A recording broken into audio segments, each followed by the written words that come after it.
안녕하십니까. 백석대학교 간호학과 2학년 학생 여러분. 저는 인간발달과 교육을 담당하고 있는 정미란 교수입니다.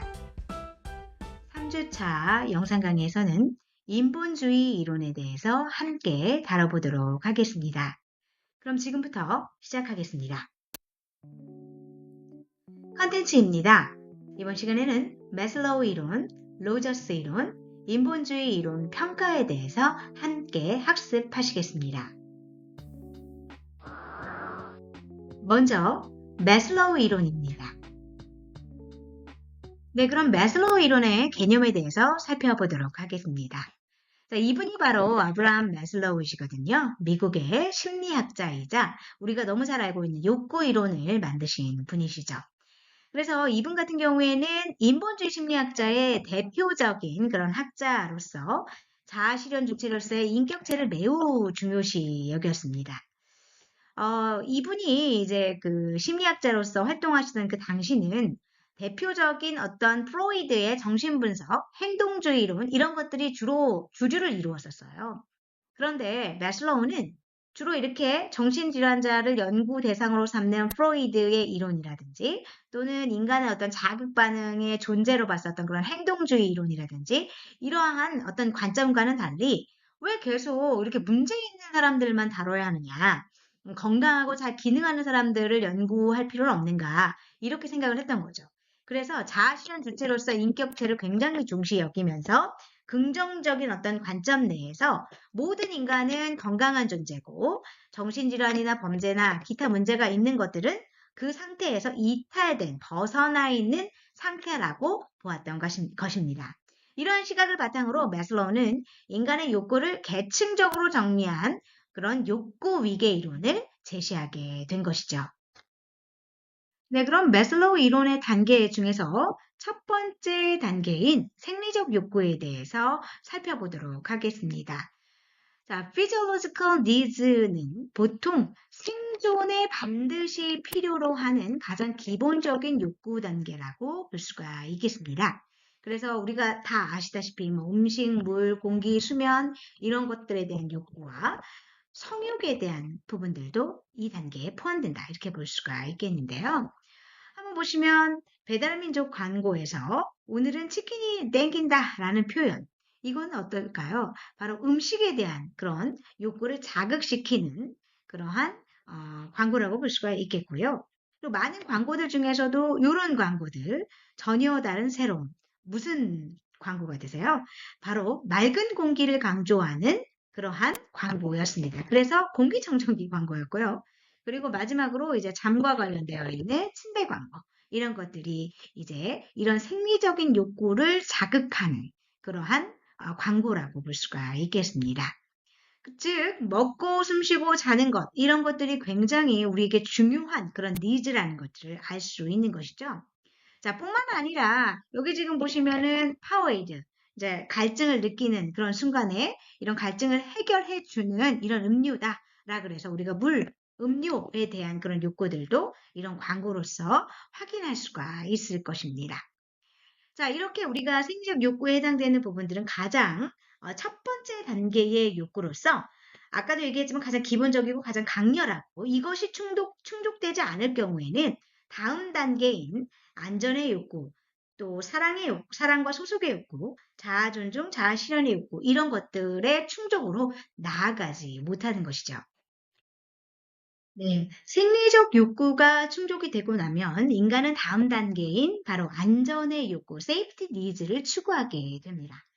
안전의 욕구는 말 그대로 안전하고 싶은 욕구, 또 안정하고 싶은 욕구, 보호받고 싶은 욕구, 좀 더 구체적으로 말씀을 드리면 지금 여기에 나와 있는 것처럼 뭐 질서 확보, 불안과 공포에서 벗어나는 것과 같은 그런 욕구, 이런 것들이 다 여기에 해당한다 이렇게 볼 수가 있겠습니다.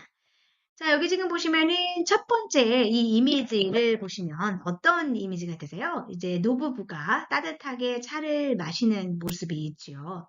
이거는 보통 안정된 삶, 보호받는 느낌 이런 것들을 상징하고 있습니다. 그래서 실제 이 광고는 바로 노후보험에 대한 광고였어요. 그래서 이런 이미지를 그 화면으로 송출하면서 이런 안전의 욕구를 자극하는 광고다라고 볼 수가 있는 것이죠.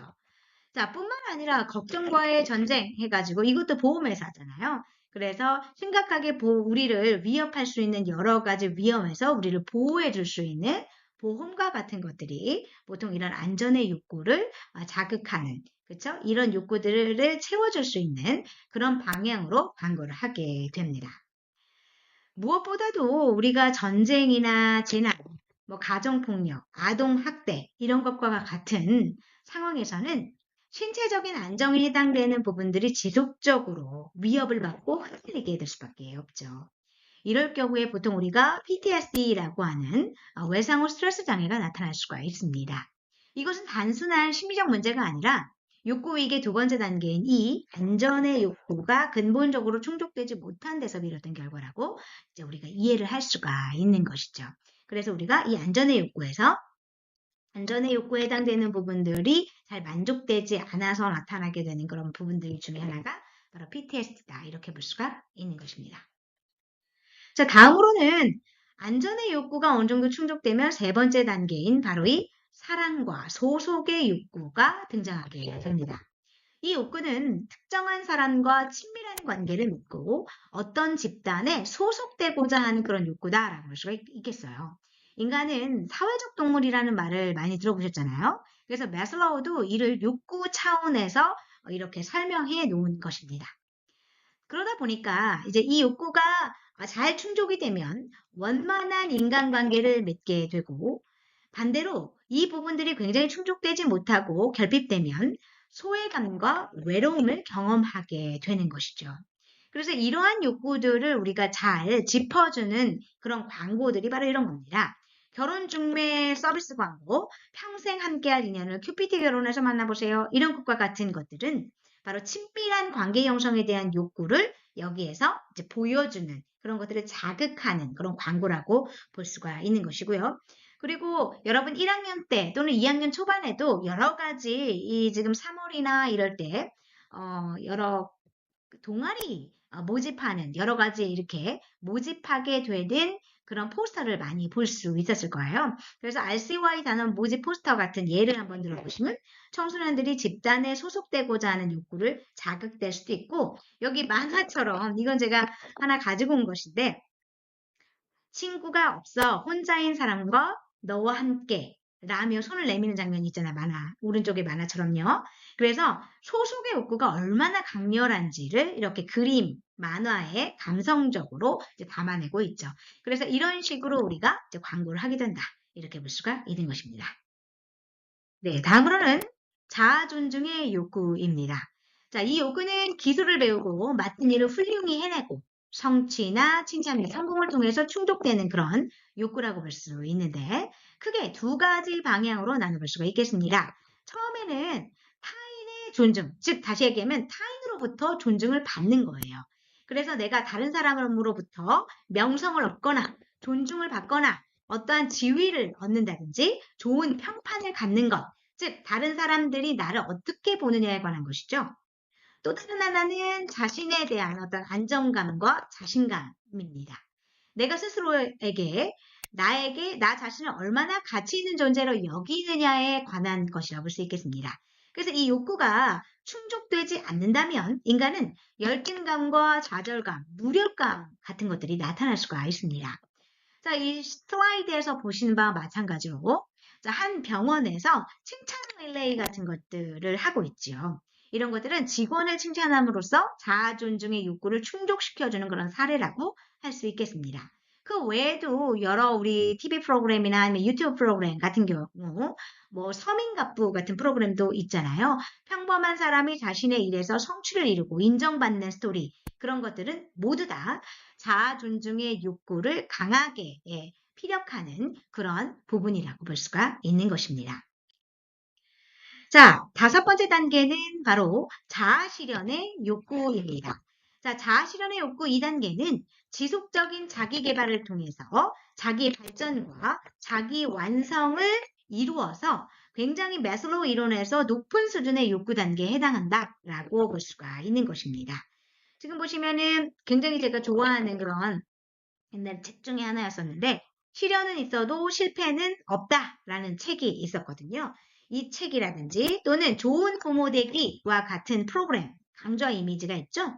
이처럼 자기계발서를 읽거나 또는 부모 교육에 참여하거나 새로운 기술을 익히는 행동들 이런 것들이 모두 자기 실현의 욕구를 충족시키려고 하는 그런 노력이다라고 볼 수 있는 것입니다. 이러한 자기 실현은 단순히 성공을 이루는 것과는 좀 다른 의미가 있습니다. 내가 될 수 있는 최선의 나의 잠재적인 최대한을 발휘하는 것. 이것이 바로 매슬로우가 말하는 자기 실현이다. 이렇게 볼 수 있는 것입니다. 자, 마지막으로 자기 초월성 단계에 대해서 살펴보겠습니다. 자, 매슬로우의 가장 높은 수준의 단계라고 볼 수 있는 이 자기 초월성은 하위 수준의 세속적 욕구를 초월해서 이 희망을 향해 최선의 것을 추구하는 영적 욕구라고 우리가 정의할 수가 있겠습니다. 이것은 매슬로우가 말년에 이제 추가한 단계인데요. 단순히 내 자신의 어떤 성장을 넘어서서 그러니까 타인 그리고 뭐 세상에 해당되는 부분 그리고 더 큰 어떠한 대의를 위한 어떤 의미 이런 것들을 위해서 헌신하고자 하는 그런 차원의 욕구다라고 볼 수가 있겠습니다.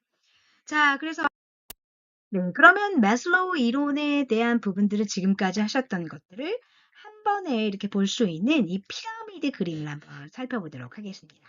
가장 아래쪽에 생리적 욕구부터 가장 위쪽에 자기 초월성까지 이렇게 단계별로 위치해 있는데요. 자, 이 매슬로우의 그 욕구들을 우리가 선을 통해서 좀 더 구분을 해보도록 하겠습니다.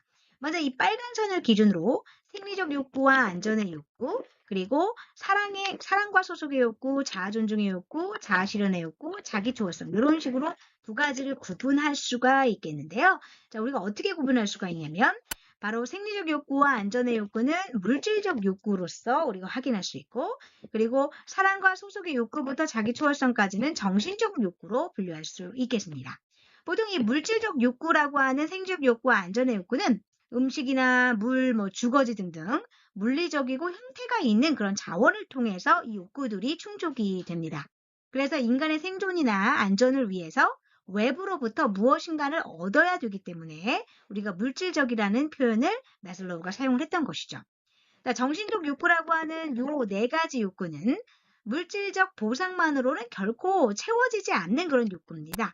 그래서 여러분 다 아시겠지만 성취감이라든지 또는 자아 존중 위에도 나오시면요. 창의성 이런 것들, 창의성 발현 이런 것들과 같은 심리적인 상태와 고차원적인 인지 과정을 통해서 충족이 되는 그런 욕구들이에요. 그래서 우리가 정신적 욕구라고 부를 수가 있겠습니다. 자, 다음으로는 이렇게 파란색 선으로 우리가 확인을 해볼 수 있겠는데요. 아래쪽에 보이는 생리적인 욕구부터 자아 존중의 욕구까지 우리가 확인을 해보면 결핍의 욕구라고 볼 수가 있겠습니다. 이것은 뭔가가 부족하다는 느낌을 주고 있죠. 즉 여기에서는 뭔가가 부족하면 이 욕구들이 채워지지 않는 것입니다. 따라서 심리적인 결핍감이 있는 것이에요. 그리고 요 윗부분 자아 실현의 욕구와 자기 초월성은 이와 반대로 성장 욕구입니다. 그래서 이 성장 욕구에 해당되는 부분들 같은 경우에는 뭔가를 좀 더 자기 실현의 욕구, 자기 초월성처럼 이 단계는 결핍을 채우기 위한 것이 아니라 인간이 더욱 성장하고 완성되어 가는 것들을 목적으로 하는 그런 욕구이기 때문에 우리가 이렇게 부르고 있습니다. 자, 그래서 실제 이제 매슬로우는 이런 식으로 이제 분류를 하였었어요. 그래서 실은 학자들마다 조금 달라서 좀 분류를 다르게 하는 경우들도 있지만 이제 요게 이제 이 피라미드 상태에서는 우리가 볼 수 있는 그런 욕구 단계다라고 생각해 볼 수가 있겠습니다. 여기에서 우리가 후대에 추가적으로 추가된 그런 단계들을 좀 보도록 하겠습니다. 자, 여기 요 녹색 표시에 해당되는 요 가운데에 있는 그러한 욕구인데요. 바로 인지적 욕구와 심리적 욕구라고 볼 수가 있겠습니다. 자, 인지적 욕구라고 하는 것은 지식이나 기술, 그리고 주변 환경에 대한 어떤 호기심, 이해의 욕구를 얘기를 하고 있는데요. 단순히 무언가를 배우는 것을 넘어서서 세상을 알고 싶은 본질적인 지적 탐구심이라고 우리가 볼 수 있겠습니다. 자, 두 번째로 심미적 욕구인데요. 이것은 질서와 안정을 바라는 것, 그 다음에 아름다움을 추구하는 그런 욕구라고 볼 수 있습니다. 그래서 이것은 보통 우리가 예술이라든지 또는 음악, 자연에서의 어떤 아름다움에서 감동받는 것, 그 질서 정연한 것들을 추구하는 것, 이런 것들이 이 심미적 욕구에 포함된다라고 볼 수가 있겠습니다. 실제로 우리가 전체적인 이 마슬로우 이론 단계를 지금까지 학습을 했었는데, 여기서 중요한 마슬로우 이론의 핵심 전제가 뭐냐면, 마슬로우는 중요한 게 하위 욕구가 어느 정도 충족되어야지 상위 욕구가 동기로 작용한다고 보았습니다. 만약에 밥을 못 먹고 있는 사람이 자기 실현을 추구하기 어렵다는 거죠. 안전이 위협받는 상황에서 사랑과 소속을 추구하기 어렵다는 것입니다. 물론 이유학자들이 이 단계의 순서의 엄격성에 대해서 이제 뒤에도 얘기했지만 비판한 부분들은 있지만, 그럼에도 불구하고 인간의 다양한 욕구를 체계적으로 이해하는데 이 마슬로우 이론이 굉장히 큰 기여를 했다는 점에서 여러분들 꼭 이해하셔야 되는 부분이다라고 볼 수 있겠습니다. 네, 다음으로는 로저스 이론에 대해서 살펴보도록 하겠습니다. 로저스 이론의 개념에 대해서 살펴보도록 하겠습니다. 자, 인본주의 심리학자의 또 다른 대표적인 학자, 칼 로저스입니다. 이분이 미국의 심리학자이신데요. 자, 매슬로우와 마찬가지로 인본주의 심리학의 핵심 인물이자 특히 상담과 이런 심리치료 분야에서 매우 큰 영향을 미쳤던 그런 분으로 유명한 분입니다. 특히 간호학에서는 이분에 대한 이론적 근거를 굉장히 많이 사용하고 있는데요. 인간 중심의 비치료적인 어떤 치료법을 개발한 것이 굉장히 큰 이분의 공로라고 볼 수가 있겠습니다.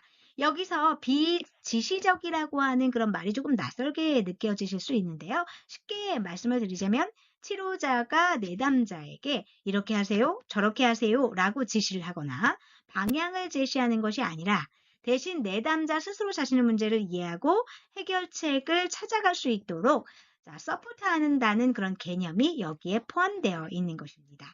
이 접근법은 1950년 내담자 중심 치료, 그래서 우리가 Client Centered Therapy라는 이름으로 정식적으로 제안된 그런 치료법이라고 볼 수가 있겠습니다.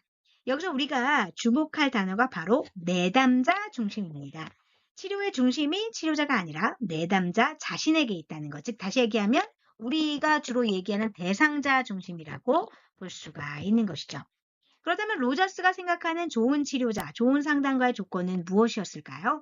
첫 번째는 바로 솔직성이었습니다. 치료자가 내담자 또는 대상자 앞에서 가식 없이 진실하게 자신을 드러낼 수 있어야 한다는 것입니다. 두 번째는 긍정적 존중이에요. 그러니까 대상자를 조건 없이 있는 그대로 존중하고 수용하는 태도를 가져야 한다라는 것이 굉장히 중요한 것이었죠. 그래서 대상자가 어떤 말을 하든 어떤 행동을 하든 우리는 비판단적으로, 즉 판단하지 않고 받아들일 필요가 있다라고 하는 것들을 좋은 상담자의 조건으로 내놓은 두 번째였습니다. 마지막으로는 공감적 이해였어요. 그 대상자의 입장에서 그 사람의 감정과 경험을 깊이 이해하려고 노력해야 된다는 겁니다. 따라서 이 세 가지가 모두 다 갖추어졌을 때 비로소 대상자는 마음을 열고 자신을 좀 더 탐색하고 면밀하게 볼 수 있다라고 로저스는 생각을 했던 것이죠. 그리고 또 하나 중요한 점은 모든 사람이 자아 실현이 가능하다고 봤다는 것입니다. 앞서서 우리가 얘기했지만 이 로저스는 정신분석학에서 얘기하는 정신질환자, 이렇게 아픈 사람을 타겟팅하는 것도 물론 중요하지만 건강한 사람에 대한 어떤 기능적인 부분들, 이런 부분들에 대해서 조금 더 확인을 해봐야 되지 않나, 이런 사람들의 인본주의적 어떤 탐구를 해봐야 되지 않나 라고 생각을 했었다라고 했었잖아요. 그래서 누구든 조건만 갖추어지면 성장할 수 있다라고 보다 민주적인 시각을 이분은 가졌다라고 볼 수가 있는 것입니다. 즉 자아실현이라고 하는 게 그때 당시에 소수의 특별한 사람들만 이루는 것이라고 치부하는 경향도 있었는데, 로저스는 그에 반해서 모든 사람이 다 자아실현 가능하다라고 봤다는 것이죠. 그리고 개인의 어떤 주관적인 경험을 매우 중시했다. 그래서 이 부분에 초점을 맞춰서 상담을 진행했다라고 많이 했었는데요. 같은 사건이라도 사람마다 느끼는 방식이 다 다르기 때문에 로저스는 바로 이 주관적인 경험의 세계가 그 사람의 심리를 이해하는 굉장히 중요한 열쇠다라고 생각을 했습니다. 자, 마지막으로 로저스 이론의 핵심적인 어떤 부분들이 뭐냐면 셀프, 즉 리얼 셀프, 실제 자아와 이상적인 자아에 대한 어떤 부분들인데요. 여기 지금 보시면 실제 자아는 지금 내가 현재 경험하고 느끼는 나 자신의 그런 모습입니다. 이상적 자아라고 하는 것은 내가 되고 싶은, 되어야 한다고 생각하는 나의 모습이다 라고 볼 수가 있는 것이죠. 그래서 로저스는 바람직한 이러한 인격 형성은 이 두 자아가 조화를 이룰 때 가능하다고 보았습니다. 그런데 만약에 이런 실제 자아와 이상적 자아가 불일치가 일어나면은 어떻게 될까요? 그렇게 됐을 경우에는 그 불일치가 어디로 이어질 수 있냐면 신경증으로 이어질 수 있습니다. 불일치가 커질수록 위협적 상황에 노출되게 되고 그리고 불안이 상승하게 되어 있죠. 그리고 그 불안을 막으려고 뭐가 작동을 합니까? 바로 디펜스 메커니즘, 방어 기제를 사용하게 되며 방어가 계속적으로 일어나게 되면 오히려 불일치가 증가하는 그런 악순환을 계속적으로 나타나게 된다는 것입니다. 그리고 이 불일치가 극단적으로 커지면 결국은 자아 분열, 그래서 정신증으로까지 발전할 수 있다라고 보는 것이죠. 반대로 이런 실제 자아와 이상적 자아가 간격이 좁혀지고 조화를 이룰수록 인간은 심리적으로 좀 더 건강해지고 자아 실현에 가까워질 수 있다고 로저스는 주장하고 있습니다. 네, 그렇다면 로저스가 말하는 완전한 인격체, 즉 완전히 기능하는 인격체라는 의미인데 심리적으로 가장 건강하고 성숙한 사람이라는 의미죠. 이런 사람이 되기 위해서는 어떠한 조건이 필요하다고 제시를 했냐면 로저스는 다음과 같이 5가지의 핵심 조건을 제시하였습니다. 첫 번째는 경험 개방입니다. 이 경험 개방은 방어와 반대 개념이라고 볼 수 있겠는데 우리가 방어라고 한다면은 내가 만약에 불편한 감정이나 현실이 닥쳤다. 그럼 그걸 어떻게 합니까? 외면하고 차단하는 그런 개념이 방어가 되는 것이죠. 근데 반면 경험 개방이라고 하는 것은 자신의 경험을 본인이 정확하게 인식하고 느끼는 겁니다. 그리고 이 현실 자체를 받아들여야 하는 것을 의미한다라고 볼 수가 있는 것입니다. 예를 들어서 시험에서 낮은 점수를 받았어요. 이건 문제가 잘못된 거야.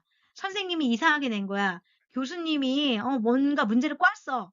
이렇게 회피하는 것은 경험을 차단하는 방어고 반면 나는 이번에 이제 충분히 준비하지는 못했잖아. 그것이 속상해. 이렇게 솔직하게 인정하는 것. 이것이 바로 경험 개방이다. 이렇게 볼 수가 있겠습니다. 그래서 로저스는 경험에 대한 개방이 없으면 바로 감정 개방이 되지 않기 때문에 자아 실현도 일어날 수 없다라고 강조했다라고 볼 수 있습니다. 그래서 여기서 중요한 것이 바로 이 경험 개방을 첫 번째 조건으로 내세웠다라고 하는 것이죠. 자, 두 번째는 바로 현재를 살아가기입니다. 자, 로저스는 우리가 가진 유일한 것이 뭐라고 했었냐면 현실이라고 했어요. 바로 지금 이 순간 이렇게 본 것입니다. 많은 사람들이 과거를 반복해서 이제 후회하거나 아직 오지 않은 그런 미래를 계속적으로 끊임없이 걱정하면서 꿈꾸면서 살아갑니다. 그러다 보니까 정작 지금 이 순간의 경험, 즉 지금 현재를 놓치게 되는 것이죠. 로저스는 과거에 대한 기억이나 미래에 대한 꿈도 결국은 지금 이 순간의 경험으로 돌아와야 된다라고 말을 했습니다. 예를 들어서 소중한 사람과 밥을 먹으면서도 스마트폰만 들여다보고 있다면은 몸은 현재 있지만 마음은 어디 있어요? 다른 곳에 있는 거죠. 로저스는 지금 바로 이 순간 내가 무엇을 느끼고 무엇을 경험하고 있는가에 온전히 집중해야 된다라고 했어요. 즉 현실감의 중요성을 매우 매우 강조했다. 이렇게 볼 수가 있겠습니다. 자, 세 번째 조건은 유기체의 신뢰성입니다. 자, 이 개념이 조금 생소할 수 있을 수 있겠는데요. 여기서 유기체라고 하는 것은 뭐냐면은 나 자신을 의미한다. 전체로서의 나 자신, 즉 내 몸과 감정과 직관을 포함한 나 전체를 말한다라고 볼 수가 있겠습니다. 그래서 유기체의 신뢰성이라고 하는 것은 인간에게는 본래 스스로를 믿고 옳다고 여겨지는 그런 방향으로 나아가는 경향성이 있다는 것인데 그래서 자신을 믿고 옳다고 생각되는 것을 좀 실천하고 아까 우리가 앞서서 얘기했던 실제 자아에 대한 신뢰성을 갖는 것이 중요하다. 즉 신뢰 경향성을 갖는 것이 중요하다라고 보는 것입니다. 쉽게 말씀드리면은 예를 들어서 취업 준비 중인 어떤 학생이 주변에서 모두 공무원이 안정적이니 공무원 시험을 봐라 라고 할 때 자기 내면의 목소리에서는 나는 예를 들면 가수가 되고 싶어. 나는 예를 들면 행위예술가가 되고 싶어 라고 한다면 그 내면의 목소리를 신뢰하고 따르는 것이 유기체의 신뢰성이라고 하는 것이죠. 즉 아까도 얘기했지만 자신을 믿고 옳다고 생각되는 것을 실천하는 것입니다. 그래서 외부 시선보다는 내 안에 있는 진짜 나를 믿는 것, 즉 실제 자아에 대한 신뢰성의 중요성, 이것을 강조한 것이 바로 유기체의 신뢰성이다라고 볼 수가 있는 것입니다. 자, 네 번째로는 자유로움, freedom입니다. 로저스는 인간에게는 자유 선택 의지가 있다라고 보았습니다. 이것이 단순히 내 맘대로 한다라는 그런 의미가 아니라 진정한 자유라고 하는 것은 자신의 선택에 뭐다 책임을 지는 것을 함께하는 것이다 라고 보는 것이죠. 즉 로저스는 성숙한 사람을 이렇게 정의했습니다. 여기 지금 제가 보여드린 바와 마찬가지로 자유함에 감사하고 자신의 선택에 책임을 지는 사람, 이것이 바로 진정한 성숙한 인간이라는 것이라는 거죠. 예를 들어서 어떤 사람이 힘든 상황인데도 나는 이렇게 반응하기로 선택했다라고 말할 수 있으면 그는 외부 상황에 끌려다니는 것이 아니라 자신의 삶을 주체적으로 살아가는 것이죠. 반대로 항상 환경 때문에 남 때문에 어쩔 수 없이 한다라고만 한다면 그것은 자유를 포기하는 것이다 라고 얘기하고 있습니다. 자, 마지막으로 창의성에 대해서 보도록 하겠습니다. 로저스가 말하는 창의성은 단순히 예를 들면 그림을 잘 그리거나 아이디어가 넘치는 그런 의미가 아닙니다. 여기서 창의성이라고 하는 것은 자유함과 책임감을 가진 그러한 사람이 마땅히 해야 할 일을 수행하면서 세상 일에 참여하는 중요한 그러한 자질을 의미하는 것입니다.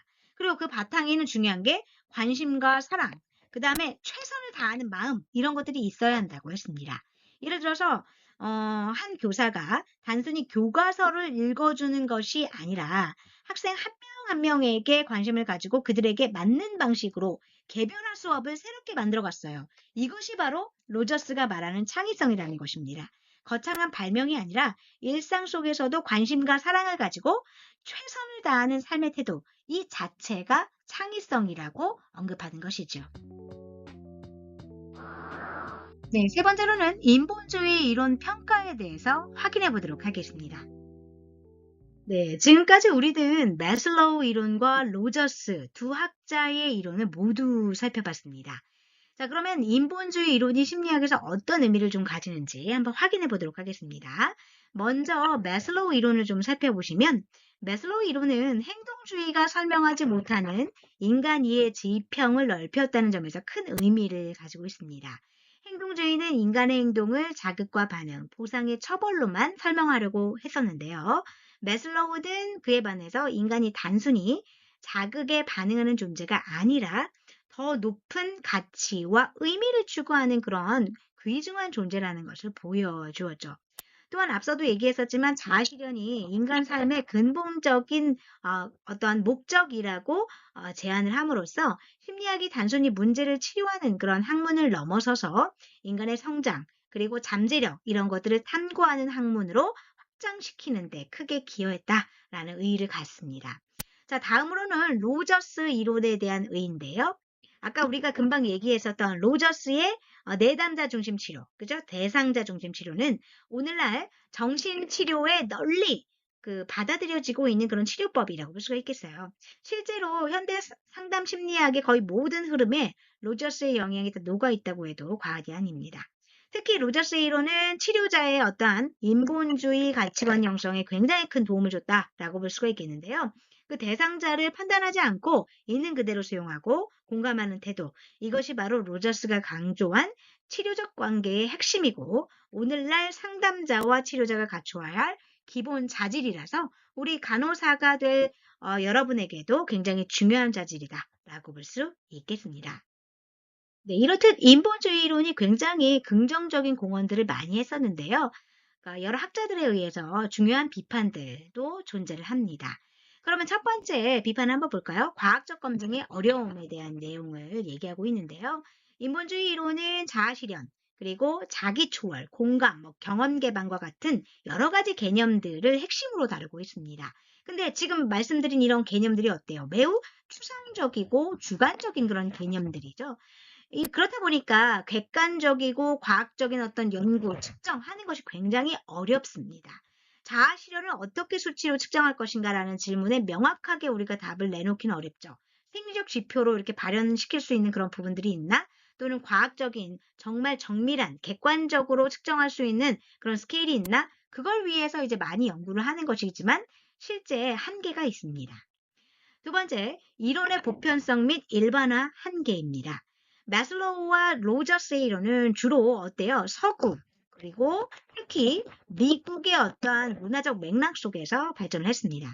그렇기 때문에 개인의 자아 실현, 자율성 이런 것들을 강조하는 것은 어떤 문화권에서, 즉 개인주의 문화권에서는 굉장히 잘 맞을 수가 있어요. 그렇지만 집단주의 문화권이나 다양한 사회 경제적 조건을 가진 그런 사람들에게 그대로 적용하기는 좀 한계가 있다라고 볼 수가 있는 것이죠. 그래서 모든 문화와 상황에 보편적으로 적용할 수 있는가에 대한 의문이 좀 생기게 되는 그런 이론이다라고 볼 수 있겠습니다. 그리고 세 번째로는 인간의 부정적인 측면 및 환경적인 제약입니다. 즉, 이 인본주의 이론이 굉장히 인간의 긍정적 가능성과 성장에 초점을 맞추다 보니까 인간이 이렇게 선한 부분만 있는 것은 아니잖아요. 그래서 인간의 어떠한 공격성이라든지 또는 이기심 또는 어떠한 부정적인 그런 욕구 같은 것들도 있을 수 있잖아요. 그런 어두운 측면을 충분히 다루지 못한다는 그런 비판을 받는 이론이기도 합니다. 또한 빈곤, 차별, 구조적 불평등과 같이 우리가 사회 정책적으로 구조적으로 이제 다뤄야져야 하는 환경적 제약 이런 것들이 자아 실현을 가로막는 현실을 다소 가볍게 다룬다는 지적도 있다라고 볼 수가 있겠습니다. 자, 마지막으로는 행동 변화의 구체성이 부족하다라는 그런 비판이 있습니다. 인본주의 이론은 인간이 어떻게 성장해야 되는지에 대한 방향과 철학은 잘 제시하고 있지만 실제로 구체적인 행동 변화를 어떻게 이끌어낼 것인가에 대한 실천적이고 구체적인 방법론이 좀 부족합니다. 그러다 보니까 이런 행동 변화에 대한 구체적인 가이드라인을 제시하는 후대 연구가 필요하다라고 하는 비판이 있을 수가 있습니다. 네, 지금까지 학습하신 내용 중에 궁금하신 내용이 있으시면 이쪽으로 연락을 주시고요. 지금까지 인본주의 이론에 대해서 함께 학습하셨습니다. 수고 많으셨습니다. 감사합니다.